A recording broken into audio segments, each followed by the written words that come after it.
हाँ तो नमस्कार दोस्तों, कैसे हैं आप सभी। आई होप आप लोग अच्छे होंगे। तो मेरा नाम निशांत कुमार है और आप देख रहे हैं एनकेपी प्रतियोगिता 2.0। तो आज आप लोगों के लिए हम सामान्य ज्ञान प्रश्नोत्तर लेकर के आए हैं। तो भारतीय सेना रैंक सूची हिंदी में भारतीय सेना पद और रैंक की विस्तृत जानकारी इस लेख में बताई गई है। भारत में सैन्य की ताकतों और संरचनाएं विशाल है। सेवा में युवाओं का शामिल होना एक पसंदीदा विकल्प बन गया है क्योंकि इसमें कोई ढांचे या सैन्य संभावनाएं मौजूद नहीं है। भारतीय सेना दुनिया की 5 टॉप सबसे सेनाएं में शामिल है, जिसके अंतर्गत 16 रैंक होती है। आज इस आर्टिकल में भारतीय सेना पद और रैंक की विस्तृत जानकारी दी जाएगी, जिसमें आप अंत तक जरूर बने रहेंगे। तो आप इस वीडियो को देखने के बाद यह अंदाज़ा आप लगा लेंगे कि यह जो है सेना में है और कौन से रैंक पे है, ये भी आप पता लगा लेंगे। तो वीडियो को प्रारंभ करते हैं। वीडियो को प्रारंभ करेंगे तो भारतीय सेना में कुल 16 रैंक शामिल है, जो कि दुनिया की टॉप सबसे 5 सेनाएं में शामिल होती है, जिसमें 3 स्थानों का बंटवारा किया जाता है, जिसमें उनकी रैंक के अनुसार वेतन दिया जाता है। भारतीय सेना कैटेगरी को निम्न प्रकार से बनाया गया है। हम लोग निम्न प्रकार से सूचियों को देखते हैं। प्रथम सूची है आयुक्त अधिकारी, द्वितीय सूची जूनियर कमीशन अधिकारी, तृतीय सूची गैर आयुक्त अधिकारी। यही तीनों पर यह सब कुछ टिका हुआ होता है। भारतीय सेना सूची में भारतीय सेना में रैंक और चिन्ह से करे प्रसिद्ध पदों की पहचान। पहला पद आपका सबसे बड़ा पद होता है कमीशन अधिकारी। कमीशन अधिकारी जो कि फील्ड मार्शल। भारतीय सेना की सबसे बड़े रैंक, यह रैंक केवल कुछ विशिष्ट अवसर प्रदान करता है और यह सेना के वरिष्ठतम पोस्टतम में से एक है। यह पद समान और प्रासंगिकता के लिए दिया जाता है। यह रैंक सेना के उत्कृष्ट और प्रेरक नेताओं को अपनी सेवाओं और नेतृत्व के द्वारा विशिष्ट योगदान दिया जाता है।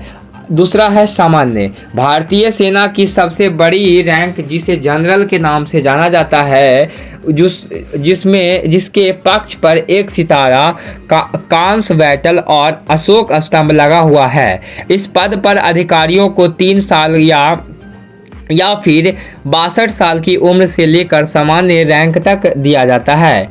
अगला है लेफ्टिनेंट जनरल। लेफ्टिनेंट जनरल भारतीय सशस्त्र बल में से एक उच्च रैंक है। यह मेजर जनरल के ऊपर और जनरल के नीचे दी जाती है। सेना में इस रैंक का उद्देश्य वरिष्ठ सैन्य नेतृत्व को प्रदान करना है और महत्वपूर्ण सैन्य अधिवान और लैंस प्रबंधन का करना है। लेफ्टिनेंट जनरल की पहचान के लिए शोल्डर, मेजर जनरल दोनों अशोक स्तंभ, बैटल और तलवार के क्रॉस पर लगे होते हैं, जो कि 60 वर्ष की आयु के बाद अधिकारियों को सूचित किया जाता है। अगला है मेजर जनरल। मेजर जनरल पद ब्रिगेडियर जनरल और लेफ्टिनेंट जनरल के बीच में होता है। मेजर जनरल हाई क्लास सेफ्ट को तैयार करने और उन्हें लागू करने में अहम भूमिका निभाती है। ऑफिसर के दोनों शोल्डर पर पोस्ट और कैंची का क्रॉस बना होता है और साथ ही बीच में एक स्टार बन जाता है। इस अधिकारी को कुल जो है 58 साल की उम्र में बनाया जाता है।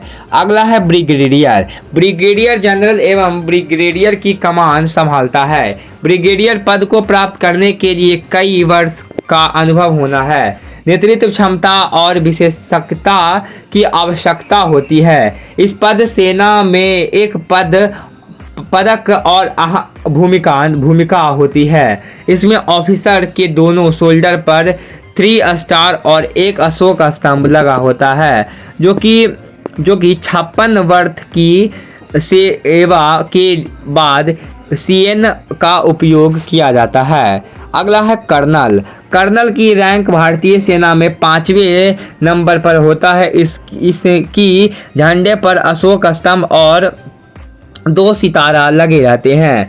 कर्नल के कॉर्नर पर मैरून कलर का पैंच लगा होता है। अगला है लेफ्टिनेंट कर्नल। लेफ्टिनेंट कर्नल भारतीय सेना में एक उच्च पद का प्रतिनिधित्व करते हैं। रैंक कर्नल के बीच और ब्रिगेडियर के ऊपर होता है। यह रैंक भारतीय सेना व्यवस्था में एक महत्वपूर्ण और रैंक पद लेफ्टिनेंट कर्नल की यूनिफॉर्म के शोल्डर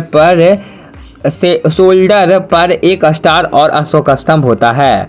अगला है मेजर। मेजर को प्रमुख भी कहा जाता है। लेफ्टिनेंट कर्नल के बाद कर्नल की रैंक आती है। कर्नल के कंधे पर अशोक स्तंभ का चिन्ह होता है। उनके उच्च पद के शौकीन होते हैं। कर्नल के प्रमोशन को मंजूरी दी जाती है।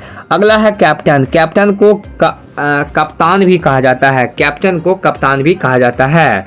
भारतीय सेना में कैप्टन में की एक महत्वपूर्ण रैंक होती है। कैप्टन की भूमिका में अधिकारी विभिन्न प्रकार के पद पर नियुक्त किया जाता है, जो कि दो पर काम करने के बाद कैप्टन की रैंक होती है। यूनिफॉर्म के कंधे पर 2-3 स्टार होता है। अगला है लेफ्टिनेंट। 10वां नंबर पे है लेफ्टिनेंट। लेफ्टिनेंट कमीशन रैंक प्रथम अधिकारी रैंक है। इस रैंक के अधिकारियों के लिए कंधे पर 2 सितारा होता है। लेफ्टिनेंट बनने के लिए भारतीय जनरल एकेडमी, ISM या यूनिवर्सल ट्रेनिंग एकेडमी OTL से प्रशिक्षण प्राप्त करता है। इस प्रशिक्षण पूरा करने के बाद लेफ्टिनेंट का रैंक दिया जाता है। बाद में इसमें प्रत्येक कार्य और अनुभव के आधार पर इनका प्रचार प्रसार होता है। जूनियर कमीशन अधिकारी। अब बात करते हैं जूनियर कमीशन अधिकारी की। तो जूनियर कमीशन अधिकारी पहला रैंक है सेंचुरदार मेजर, जिसको सूबेदार मेजर भी कहा जाता है। जूनियर कमीशन अधिकारी रैंक का सबसे ऊंचा पद सुचेदरी मेजर का होता है। कुल्हे के कंधे पर एक अशोक स्तंभ का चिन्ह होता है और नीचे एक स्थूल तथा लाल पट्टियां लगी होती है। सूबेदार मेजर लेफ्टिनेंट के रैंक से नीचे होता है, लेकिन वे CGO रैंक में सबसे बुजुर्ग माने जाते हैं। ये 30 साल तक काम करता है। उसके बाद 30 साल के बाद का काम किया जाता है। अगला है सूबेदार। सूबेदार सेंचुरीदार की पट्टियां पर 2 सितारा लगे होते हैं और 2 लाल पट्टियां के बीच एक विशाल परतें लगी होती है। सूबेदार 28 साल तक अपनी सेवा देते हैं और उसके बाद वे चले जाते हैं। नायक सूबेदार की बात करें तो सूबेदार के बाद सूबेदार की रैंक आती है, जो कि प्राइमरी सूबेदार के पीछे एक 5 सिर वाला सितारा होता है, जिसमें साथ एक स्टार्च में लगा होता है। 28 साल की बाद सेवा के बाद यूक्रेनी सेवा की पूरी अवधि समाप्त होती है। अब बात करते हैं नॉन कमीशन ऑफिसर की। नॉन कमीशन ऑफिसर हवलदार। पहला आता है हवलदार। गैर कमीशन अधिकारी NCO में हवलदार का पद सबसे ऊंचा होता है, जिसके बाजुओं पर लाल और पीले रंग की 3 महंगी लगी होती है, वो जो कि वे आकार में होता है। हवलदार को 24 साल की सेवा पूरी करने के बाद छुट्टी दे दी जाती है। अगला रैंक है नायक। हवलदार के बाद नायक की रैंक आती है। नायक के कंधे पर बाएं कंधे पर V आकार की 2 धारियां होती है। नायक को 22 साल की सेवा पूरी करने के बाद छोड़ दिया जाता है।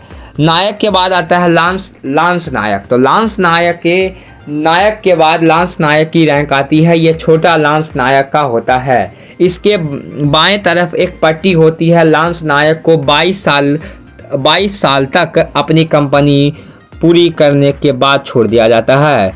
अगला है सिपाही रैंक। सिपाही रैंक में किसी भी प्रकार का चिन्ह या सिंबल नहीं आता है। रेजिमेंट का सिंबल उनका हथियार भी होता है। सिपाही 20 साल तक अपनी सेवा प्राप्त कर लेता है। अब इस कथन से हम निष्कर्ष निकाल सकते हैं कि भारतीय सेना में विभिन्न रैंक और विश्वविद्यालयों की संरचना इस विशाल और समसामयिक संस्था के स्थान और विविधता को दर्शाती है। इस 16 रैंकों के माध्यम से सेना से अलग अलग फ्रीज पर फ्रोडियों और नेतृत्व भूमिका निभाने जाती है, जो कि केवल देश की सुरक्षा के लिए महत्वपूर्ण नहीं बल्कि व्यक्तिगत और पेशेवर विशाल भी होता है।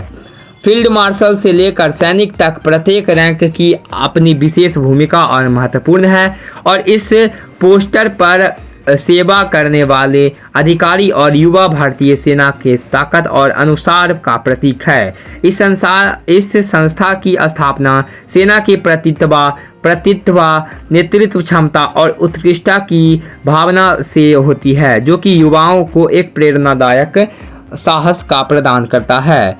इस लेख में भारतीय सेना सूची हिंदी में और अपने प्रतीकों के बारे में विस्तृत जानकारी प्रदान की गई है, जो कि जवाब को सही दिशा में मार्गदर्शन और करने की प्रेरणा का प्रयास करता है। भारतीय सेना में सैनिक बनाने का सपना देखने वाले युवाओं के लिए यह जानकारी बेहद महत्वपूर्ण और उन्हें अपने लक्ष्य को प्राप्त करने के लिए सुगम और सरल होगा। तो कैसा लगा आपको छोटा सा जानकारी, हमें कमेंट करके बताइएगा। अगर आपको अच्छा लगा होगा तो इस वीडियो को लाइक कीजिएगा, इस चैनल को सब्सक्राइब कीजिएगा और ज़्यादा से ज़्यादा इस वीडियो को शेयर करने का कोशिश कीजिएगा। धन्यवाद दोस्तों। जय हिंद। See you soon and keep learning.